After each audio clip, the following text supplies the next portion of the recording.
Sean Heinrichs, Gary O'Connor, welcome to London. We're sitting here at Arlington's offices on Piccadilly, so if we see some red buses go past in the background behind you, that's where we're located. Thank you.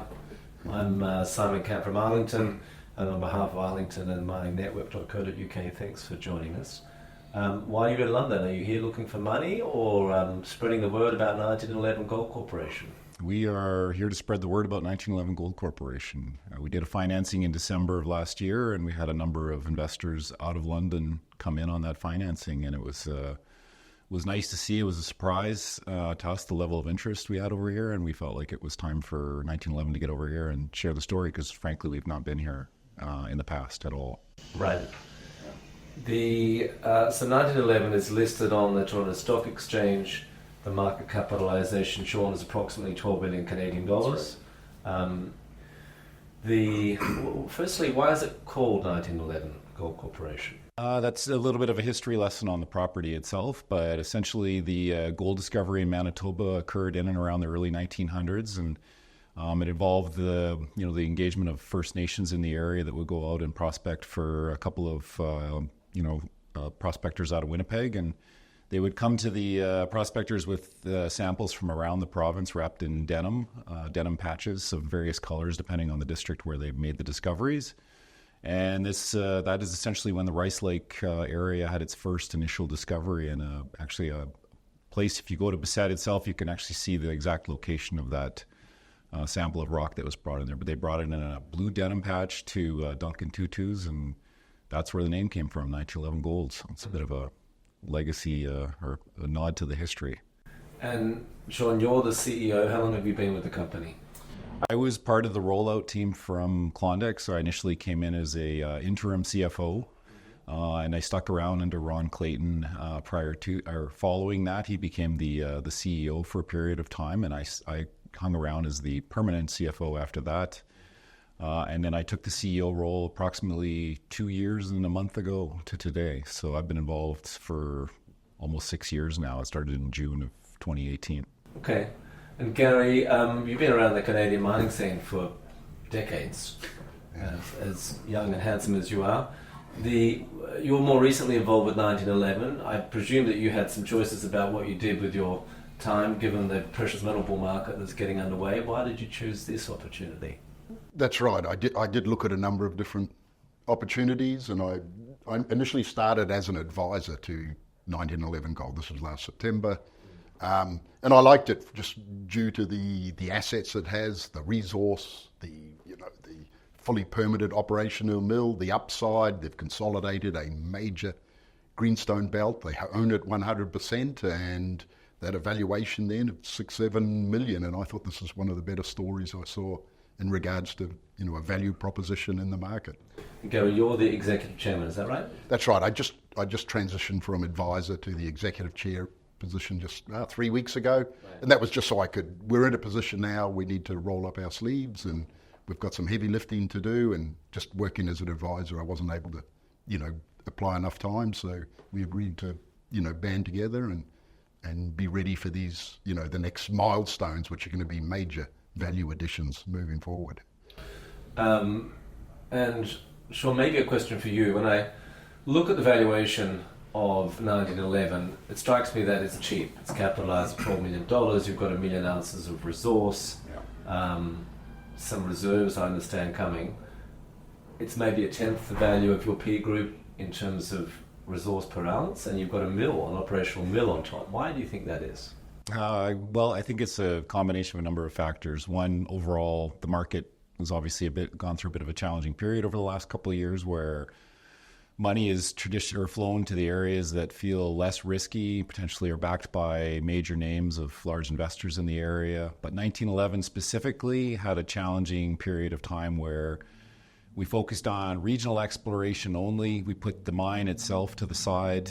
We were reprocessing tailings, and that worked out quite profitably for us for the first couple of years after the spin out. But I'd say the last 2 years, 2021 and 22, that operation became quite challenging for us. We struggled to make a profit. And by the end of 22, it was apparent that we'd actually been losing money in that operation. So we burned through a lot of our hard dollars. We built up a fairly large payables balance. So at the end of 22, we were faced with a rough market, very little in terms of discovery potential in and around the property. We had a number of areas that looked interesting, but a fair bit of capital would still be needed to make an actual discovery in those areas. We were valued at a fairly large discount because I think shareholders deemed that they'd be faced with either a combination of dilution, credit risk, or couldn't see the vision of the company at that point. You know, we had all these assets. How are we going to leverage those? It wasn't clear to our shareholders how we were going to do that. So we faced a fairly significant discount to our peer group at that point. I'd say the pivot of our strategy over the last 6 months and the focus on the True North Underground and the way that we're going to move forward in terms of developing that resource should close that gap, but it's taking it is taking a bit of time, and visibility is really our key issue at this point. Getting out, marketing. A lot of people haven't heard the story, they don't know about it, or if they have, they're blinkered by the legacy of some of the past here, which is not our history. There's all new people involved in this asset right now, who've been involved in the turnaround of a number of assets elsewhere in this industry. So once people start to realize that's where we're headed and that's what we have, I think that gap should start to change, but we do need to overcome that. When I look at your key shareholders, I notice that well-known mining investors Eric Sprott and Dundee Jonathan Goodman are significant shareholders. What do they want you to do? Dundee's been a supporter since basically the rollout, but they've been very clear with us in the last 2 years that their desire is for us to de-risk that underground asset, and that means refine the resource, come up with a strategy for how it can be mined profitably. Obviously, in the past, they used a style of mining that wasn't conductive to profitable mining in the underground. They were taking, large amounts of, or large intersections out of the resource that were diluting the grade. We think we're on that track, but that's what they want us to do. They want us to grow that resource and get back into production on some type of time frame, which is where we're focused right now.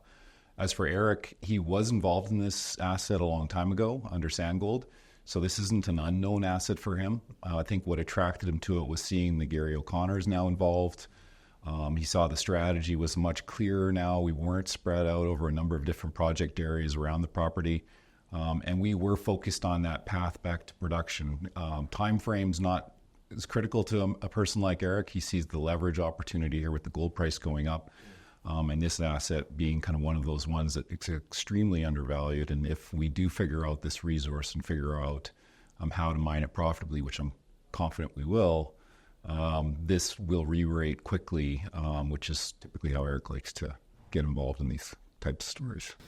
And I understand, Sean and Gary, that the company was previously capped as much as $1 billion Canadian, which is roughly 100 times more than the current enterprise value of 1911.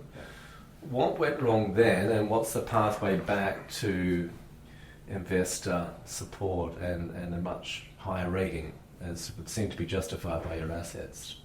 The previous guidance under Sandgold, they were guiding up to 200,000 ounces production. They'd put a lot of money into expanding the mill, and so they're on a path of moving tons through the plant. They'd invested in developing some additional declines to get access. What happened then, though, they never had enough development ahead of the resource. They didn't have enough ounces drilled out. They didn't have a mine plan ahead. So they ended up moving a lot of tons that did not have the grade that was required. There was a lot of dilution. The equipment was too large. The mining methods weren't suitable to the deposit. So they ended up essentially mining a lot of material that they were losing money on. So in the end, it was a road to bankruptcy in the end. A lot of capital was spent and was never able to be paid back or cover the operating costs. So we've learned from that, and we'll put together a program that, allows us to mine the deposit that is there, not the deposit that isn't there. And look, this mine was operating for 50 years, producing about 40,000 ounces a year profitably. So we will learn from that, and we're applying, new mining techniques moving forward. And is that the 40,000 ounce year run rate, is that a realistic amount of future production ounces as well? We think so from the current resource. If we look at the current resource, the infrastructure in place and the mining methods, we think the current resource would give us roughly that production, 40, 50,000 ounces a year. And we're looking to get then above and beyond that with the additional resource potential in and around the main mine site, with it under the the shadow of the shaft. We've identified additional areas, additional upside. A lot of it has already been drilled. We have a good geological model. It's a working model, and they've known this for a number of years. So we'll target those to add additional ounces in the mine plan. And then beyond that, we've actually got the entire greenstone belt, the Rice Lake greenstone belt, 65,000 hectares. There's 3 previous producers there. They all produce at over 10 grams per tonne. They're 20 to 30 kilometres away by road. We'll look to that to provide incremental, increases in good grade production to the company. And Gary, the mill is it 12 or 1,300 tonnes per day? Is that right? It's currently 1,300 tonnes per day. It has operated at over 2,000 tonnes per day. So the wet circuit can do that. What we would need to do is add additional crushing capacity. Right, and so the 40,000 ounce per year run rate that you mentioned, does that fill the mill? That's even less. That's only 500-600 tonnes per day, and okay. Yeah. And so would your plan be to eventually find more tonnes, or do you run the mill at half capacity? The idea would be to find more tonnes. We would incrementally add additional ounces. We've got lots of underground access to highly prospective areas, so we'd look to tap into those areas first and draw more tonnes and fill the mill. That's the long-term plan anyway. Right.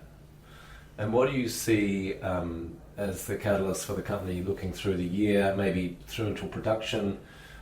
Sean, what do you need to get to production? What additional resources or capital? And when might you get there? What does that journey look like? Well, we'll go through several steps in order to progress there, each one basically setting us up for the next phase. So this phase that we're in right now is purely about refining the resource. We have a new VPX who comes from a New Gold background, has been involved in a number of a number of mines there as well. So he's got experience in figuring out these assets. So his team now is focused on building out that resource. But on top of that, as Gary mentioned, we're going to figure out and determine the appropriate mining methods to be using in the underground, and that will feed into an underground mine plan. Coming out of that, we'll determine what kind of CapEx do we need. So what kind of equipment are we going to be acquiring for the underground? What kind of team, what kind of personnel would we require? And that's going to start to feed into, what is the long-term capital? We've obviously done some back of the envelope calculations. We need to have, more development done. We need to grow the resource. So there's drilling that's required. Some of it will be outside the mine footprint, but in and around the mine footprint in areas that we know they've had some historical results. Some of it will be from within the mine footprint. So that'll involve getting back underground. So all of these things will go through several phases over the next 2 years as we get back to a stage where we're ready to turn the mine back on and start producing. The mill itself requires little to no capital to be running. It's been maintained. We have full on-site personnel there 24/7, so everything's being kind of operated as if we want to turn it on in the next week. The mine itself, we do need to potentially dewater, particularly down in the bottom part of the mine. There's a series of shafts and winzes. The bottom shaft, we call it the D shaft, which is where the bulk of the existing resource is. That is likely to need dewatering. That is about a $1.5 to $3 million spend. The delta there is between us doing it versus getting a third party in there to do it. We have the storage, we have places to put the water. It's a matter of pumping and monitoring. The capital side is, again, it's going to be driven off of what the equipment it's going to be needed there. So you're looking at somewhere between $20 to $40 million in terms of capital. That is dependent on whether or not we have an outside contractor come in, do the mining. We do it ourselves. We rent or lease the equipment, or we buy the equipment. So there's a number of different variables and levers that we can pull depending on the status of the capital market, the company's valuation, what makes sense for us. If our cost of capital is significantly better, we will go with our purchase of the equipment, and those kinds of decisions we made based on those factors. When do you get to that investment decision on turning the mine back on and those capital questions? Well, I think getting this resource done is going to tell us exactly, how fast we need to move. I would like to get the resource from where it is right now, which is 1 million ounces at True North, 337,000 ounces at Ogama Rockland. So say we're at 1.3. Once McKelly and his group has gone through it and de-risked it completely and come up with a new one, we're somewhere between 1.2 and 1.4 likely, similar grade.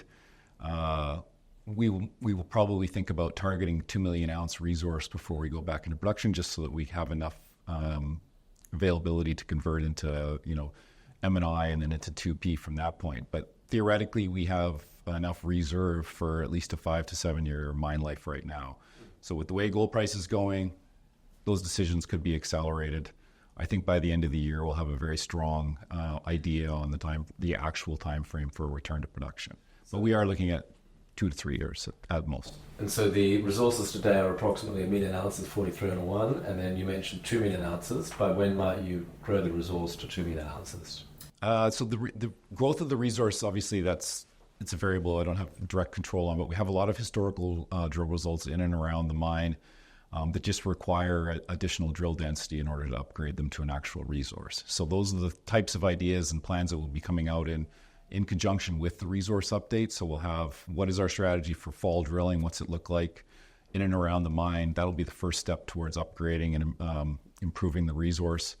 We'll focus more initially on growing the inferred, but then we'll also think about upgrading inferred to M&I as well as we go. And that's, again, just a matter of drill density. I expect some changes coming out of our own work on the resource, so I'd prefer to wait till that's 100% complete before I fully commit to those things. But I think over the next 12 months, we should be able to get there in terms of, how do we get to 1.5 million? How do we get to 2 million? I would think we could get there within the next year and a half. Okay. And the next resource reserve update will be when? Looking at the beginning of Q3 for the update of the current resource. Q3 this calendar year. This calendar year, yeah. Gary, when you used to run Moneta Porcupine, which I think is in the Timmins camp. Correct. And how does this Rice Lake camp compare to Timmins, and in context of the Canadian gold industry? What is the nature of the endowment, and what do you see as the opportunity? The Rice Lake greenstone belt, we've got 100% control of it. It's more similar to the Red Lake district, so deposits tend to be higher grade, narrower vein. A lot of the Timmins camp, especially some of the sediment hosted mineralization was lower grade, wider widths within this camp. You see the mafic units appear to be the grade hosts, just like the Red Lake camp. They're sandwiched between ultramafic units, and that's where you get the good chemical and structural, host rocks for narrower, higher grade deposits, and that's what appears to be the case, both not only at True North, but also at Ogama Rockland, where we have over 300,000 ounces, Central Manitoba, as well as Gunner. These are all previous producers. So we're targeting at this stage more of the high grade, narrow vein, because that appears to be the prevalent mineralization style, just like Red Lake, which is only 100 kilometers to the east. And the other thing that I should point out is the entire belt has never been consolidated under one company. It's been held by a number of individuals, very small companies. There's only been a very small amount of drilling and exploration done over the years. We now have control of it. We've got enough assessment credits for 45 years to hold it, and so we'll be targeting those deposits that have really been underexplored for many years, and looking to bring them into resource and then potentially reserve status. So, got it. Sean, I noticed that you have a deal with a lithium company to use some of your significant infrastructure, and I've also been told that you might be an AI play. Can you explain that?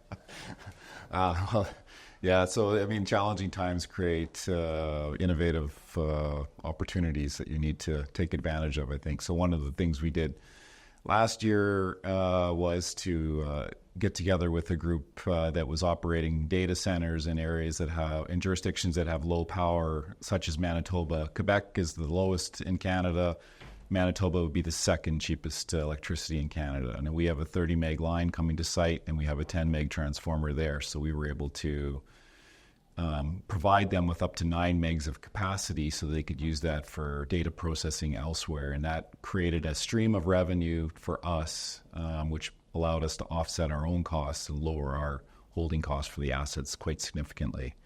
Right now, we get about $430,000 a year out of that. So that's doesn't sound like a lot of money, but it goes a long ways to maintaining those assets and keeping people there all the time. Plus, they have their own people there, so we have a lot more visibility into what's going on at site now with them around while we're focused on the exploration side. Another thing that we did last year, which you mentioned, is we started talking to Grid Metals. They have the Donner property, which is at the advanced exploration stage. They're looking to go into production. Obviously, the lithium price has come off since we first started talking, but they are still progressing that project. And the idea would be to truck pre-crushed ore from their site up to the Rice Lake property.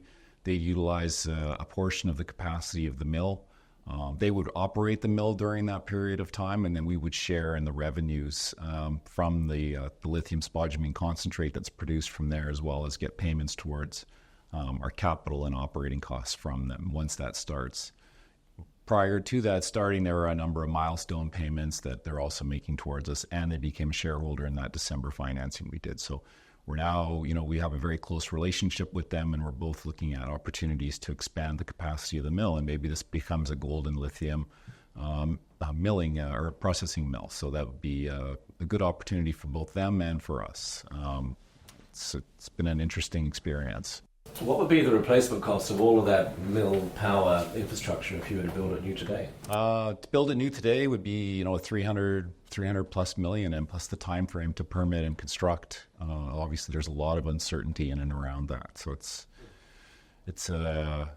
something that is a really strategic asset in today's environment where other companies are struggling to, put something like this in place. We've already got it, and it's already operational and has been producing as recently as the late 2022.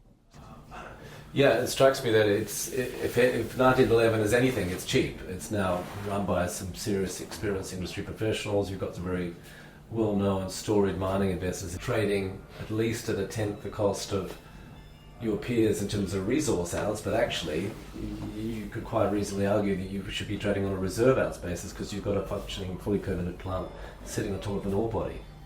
Is there anything that I'm missing in that observation? No, I think you're correct. I mean, the average resource in Canada is valued at between $80 and $100 an ounce. Without the mill, without the assets that we've already got in place, we're valued at 1/10 of that right now. You can look at some of our peer companies, and there's a serious disconnect between what we have in place there and what other companies are trying to get to. Many of our peers that are valued at much higher amounts do not have access to a mill or are in some kind of toll milling arrangement, which is always creates a different variable and a challenge for those companies. Again, I think it just goes back to the lack of visibility into 1911 and the strategy and what we've done and who's now involved and what the experience of those people are in terms of turning these things around. So I think as people start to hear the story more and we get out there and we market more and we make progress towards getting this resource out there and show that this asset's been de-risked and this can be profitable and we have a plan that we're executing on, then that valuation gap should pretty much evaporate, which takes us from a 12, 13 million market cap company up to a 70, 80 million market cap company relatively quickly. And then once we start to grow the resource on top of that, then that really does turn things around significantly for our shareholders. And Gary, maybe a final question for you. We're sitting here on Piccadilly. There's London buses going by behind Sean here. And you've come across here to London over the years with your previous roles. How have you found UK investors this trip? Do you think there's a receptiveness to 1911 and what you're planning? Yeah, no, there's been we've been warmly welcomed. There was a core group of London-based investors that have participated in the December raise. I find that London investors are looking more for nearer-term production, resources, reserves, some visibility on not just exploration, but actually on developing and putting mines into production, and because of our great asset base, the fully permitted nature, the large resource base of 1 million ounces. We actually have a 2018 reserve now of over 300,000 ounces. So they see all of that as being very positive as an investment proposition, and they can see the immediate upside with this resource update coming, wrapping a mine plan around it, showing the upside in and around the current resource for more resource ounces, as well as the other historical mining deposits within the camp. So yeah, it's been very well received. Good. Gary and Sean, thank you so much for joining us here today at Arlington Mining Network.co.uk. Looking forward to following the story. Thank you.